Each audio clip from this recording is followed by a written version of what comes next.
What if I told you that a plane with just one aisle is about to transform global aviation as we know it? On June 15th, 2022, the Airbus A321 XLR quietly took off for its first test flight. No fanfare, no spectacle, just 4.5 hours cruising over European skies. While it might have looked like just another A321 to casual observers, this moment marked a revolution in commercial aviation. This isn't just another incremental improvement, it's a paradigm shift. A skinny jet that can fly basically as far as its wide-bodied siblings, but at a fraction of the operating cost. But why is this particular aircraft causing such a stir among industry insiders? And what makes it the most strategically significant commercial aircraft of the decade? Let's rewind to understand how we got here.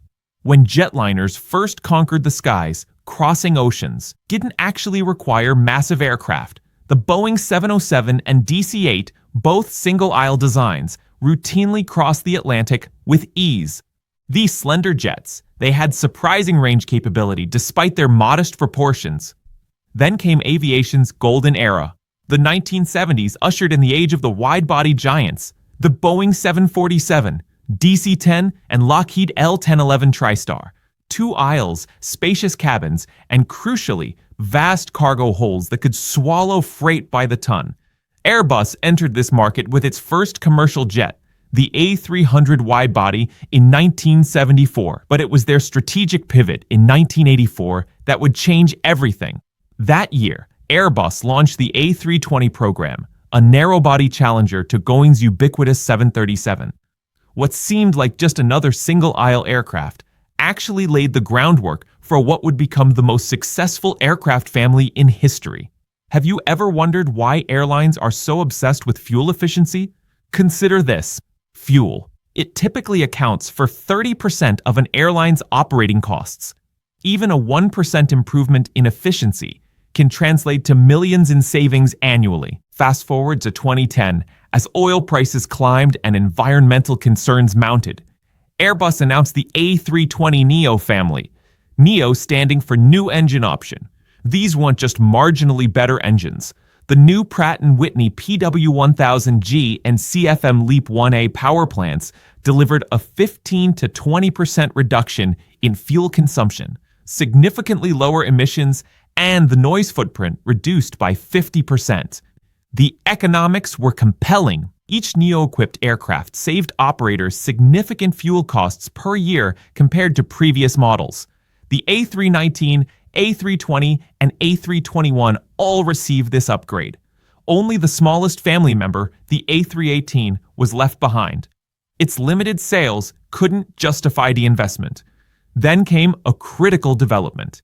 In 2018, Airbus introduced the A321 LR, long range.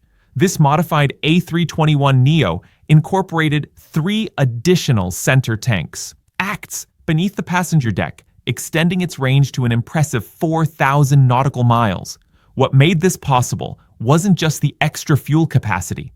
The A321 LR also received ETOPS 180 certification, allowing it to fly routes up to 3 hours from the nearest diversion airport, even with one engine inoperative.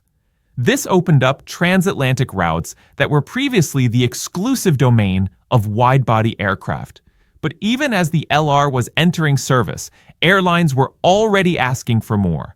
What exactly happens when an aircraft manufacturer pushes a single-aisle jet to its absolute limits? You get the A321 XLR extra long range. Unveiled at the 2019 Paris Air Show, the XLR promised something unprecedented. A range of 4,700 nautical miles in a single-aisle package. Think Perth to the Maldives, London to Delhi, Singapore to Tokyo. The engineering breakthrough that made this possible, the rear center tank RCT. Unlike the removable ACTs used in the LR variant, the XLR features a permanent integrated fuel tank mounted just behind the wing box. This single tank replaces 4 standard acts while only adding the weight equivalent of 1 and occupying the space of just 2. The result is nothing short of revolutionary. More range, more payload capacity, and more cargo space. But here's a question worth considering. If single-aisle jets can now fly these destinations, what happens to the traditional role of wide-body aircraft? If you're thinking this aircraft only appeals to low-cost carriers looking to dabble in long-haul routes, think again. The A321 XLR has garnered over 550 orders from airlines all across every business model. Legacy carriers, low-cost carriers, and everything in between. They all see value in this aircraft type. Why? Because it gives them unprecedented flexibility. Imagine you're running Aer Lingus, your Dublin to New York route. It sees some high demand during summer, but it thins out considerably in the winter. With the A321 XLR in your fleet, you can deploy your A330s during peak season and switch to the more efficient XLR during shoulder seasons, maintaining the route year-round without bleeding money in the offset. Then there's JetBlue's approach. Their A321 LRs are configured with just 138 seats, fewer than many regional jets, to accommodate Mint business class suites. This creates a premium experience that commands higher fares while keeping operating costs well below those of a widebody. This versatility, it's precisely why the industry has embraced the XLR with such enthusiasm. But every aircraft design, it involves trade-offs, and the A321 LR revealed an important one. These additional fuel tanks, well, they took up valuable cargo space. For airlines, this creates a pretty difficult equation: carry more fuel for longer range or preserve cargo capacity for revenue-generating freight and baggage. Many carriers have addressed this by reducing seat count and focusing on premium cabins. Fewer passengers, well, that means fewer bags, allowing space for both fuel and cargo. But it wasn't an ideal solution. This challenge, it became particularly acute when analyzing payload range curves, a critical performance metric that aviation insiders scrutinized closely. With the A321 LR, airlines found themselves making constant calculations. How many passengers could they carry? How much cargo? How much fuel? Each variable, it directly affected the others in ways that limited operational flexibility. For routes like New York to Lisbon, the maths could work. But push beyond that, say to deeper European destinations, and the constraints became more severe. Add unexpected headwinds, and suddenly flight planners were juggling whether to reduce passenger count, offload cargo, or add a fuel stop. And then something happened that made cargo space more valuable. After 2020, air freight rates skyrocketed. Belly cargo, shipments carried in passenger aircraft. Suddenly, it became a crucial revenue stream. Some wide-body flights remained profitable, even with half-empty passenger cabins, simply because of what they carried below. During this period, cargo yields occasionally exceeded $5 per kilogram on certain routes, more than triple pre-pandemic levels. Airlines that had previously viewed cargo as a supplementary revenue stream, well, they suddenly found it accounting for nearly 40% of total income on some routes. This highlighted a potential weakness in the long-range narrow-body strategy. Could these airlines compete if they sacrificed too much cargo capacity for fuel?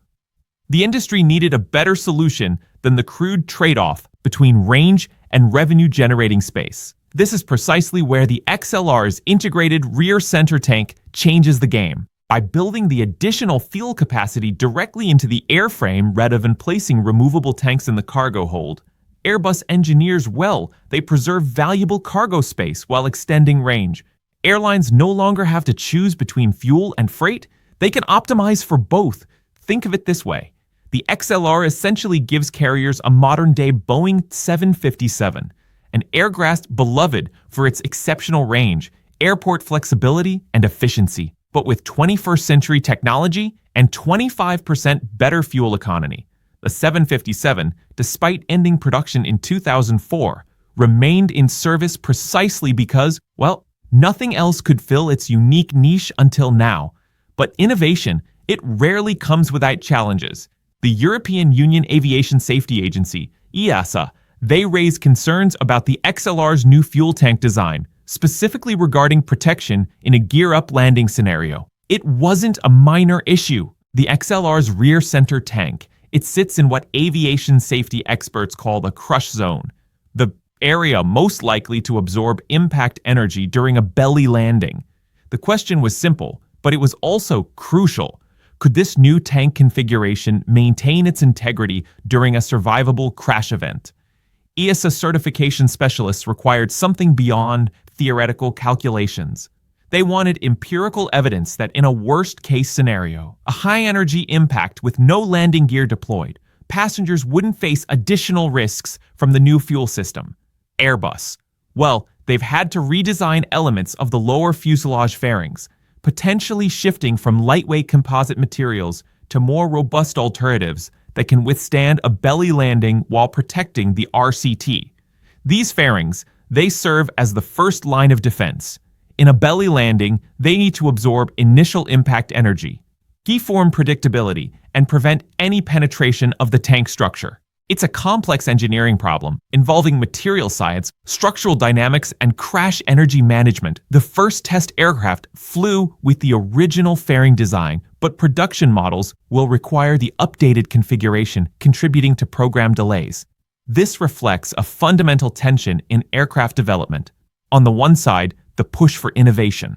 On the other, the uncompromising requirements of safety certification. Every novel system, it must prove itself, not just in normal operation, but also in worst-case scenarios that hopefully, dare we say, never will occur. Nevertheless, Airbus maintains that these changes, they won't impact the aircraft's promised performance.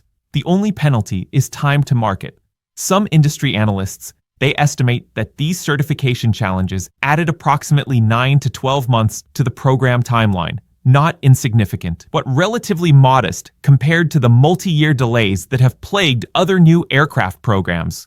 Have you noticed how rare truly revolutionary aircraft have become in the commercial sector? Incremental improvements are the norm, making the XLR's departure from convention all the more significant.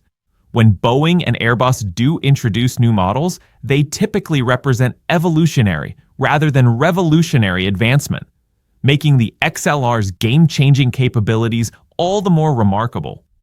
Iberia. Well, they didn't waste any time putting the XLR to work. By November 2024, the Spanish flag carrier was operating it between Madrid and key U.S. destinations like Boston and Washington, D.C. The results? Impressively quiet cabins, strong operational performance, and fuel consumption that made their finance department smile. These are classic, long and thin routes, significant distance but moderate demand, precisely the scenario where the XLR shines. More recently, Aer Lingus has also begun A321 XLR operations, including flying from Dublin to Minneapolis. JetBlue. They plan to deploy the aircraft on transatlantic routes from the East Coast to city pairs in Europe that wouldn't support larger aircraft. With 13 aircraft on order, we could see some pretty cool routes.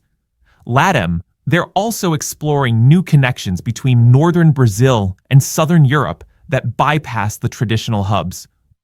Air Canada, they see potential in direct service from Toronto to smaller European cities such as Funchal, Malaga, and Nantes without resorting to wide-body overkill. And this, it's just the beginning. American Airlines has marked its calendar. Later this year, its first batch of XLRs will enter service, initially replacing the aging A321 fleet on premium transcontinental routes before expanding to international destinations. These aircraft, they'll feature next-generation business-class suites, a premium offering from a single-aisle jet. Then there's Indigo, India's low-cost powerhouse, with its first XLR delivery expected mid-year. The carrier is targeting previously unserved routes throughout Southeast Asia, Central Asia, and Eastern Europe, markets where full-service carriers have traditionally maintained monopolies. Qantas, Wizz Air, Lufthansa, Jetstar, and Aer Lingus are all lining up with strategic plans for their XLR fleets. Despite some supply chain-related delays, the industry-wide adoption continues to accelerate. What would you do if you could fly non-stop between cities that never had direct connections before? Because that's exactly what the XLR enables. Consider the possibilities for just a moment. Direct flights from Kansas City to Frankfurt, Chennai to Nairobi, Perth to the Maldives, routes that were previously uneconomical or required a wide-body aircraft suddenly become viable. The XLR becomes a strategic scalpel in an airline's fleet planning toolkit. Want to test demand on an unproven route without the financial risk of a twin-aisle deployment? The XLR, it provides that capability. And let's not overlook the environmental angle. Compared to previous generation aircraft serving similar routes, the XLR reduces fuel burn by approximately 30% per seat, a significant improvement in an industry under increasing pressure to address its carbon footprint. United Airlines is already evaluating new connections between the US and Brazil using the XLR. Saudi may also see potential in European destinations that may not support wide-body service. The A321 XLR's journey is just beginning. Airlines are paying close attention to its performance. Airbus is undoubtedly considering future enhancements, cabin improvements, aerodynamic refinements, or even a stretched variant. Industry analysts speculate about potential derivatives. Some suggest an A322 with increased capacity. Others envision a Neo Plus with uprated engines and further range extensions. The most intriguing concept circulating among aerospace engineers is what some have dubbed the A321 XL.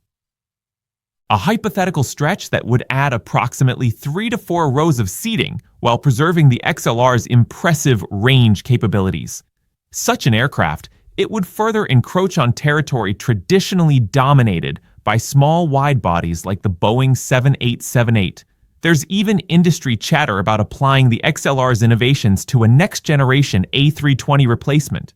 We made an entire video about what's next after the Airbus A320, so be sure to check that out on our channel. Meanwhile, Boeing's response remains unclear. Their existing 737 MAX family, it lacks the fuselage diameter to accommodate auxiliary fuel tanks of the necessary size. The 737 MAX 10, while offering competitive seat counts, it falls significantly short on range. And Boeing's NMA, new mid-market airplane concept, initially envisioned as a 7577 replacement, remains in development limbo. This leaves Airbus with a potential 5 to 7 year monopoly in this specific market segment. In aerospace terms, that's an eternity. Enough time to secure significant market share and establish the XLR as the industry standard. But the fundamental value proposition, it remains clear. Transoceanic range in a single-aisle platform that offers operational economics no wide-body can match. One aisle, 2 engines, nearly 4,700 nautical miles of range, and a complete rethinking of what's possible in commercial aviation. For passengers, the implications, they're mixed. The XLR enables new non-stop routes between previously unconnected city pairs, a clear benefit. But the narrower fuselage means more restrictive cabin environments for long-haul flights.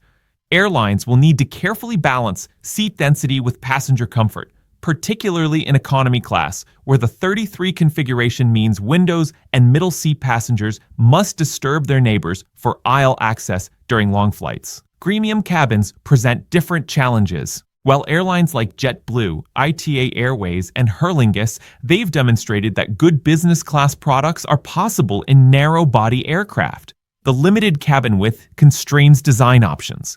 Will passengers paying $3,000 plus dollars for a business class ticket accept a more confined experience than what's available on wide-body aircraft? Well, the market, that's what will ultimately decide. The A321 XLR isn't just another aircraft. It's the beginning of a new era in how we connect our world.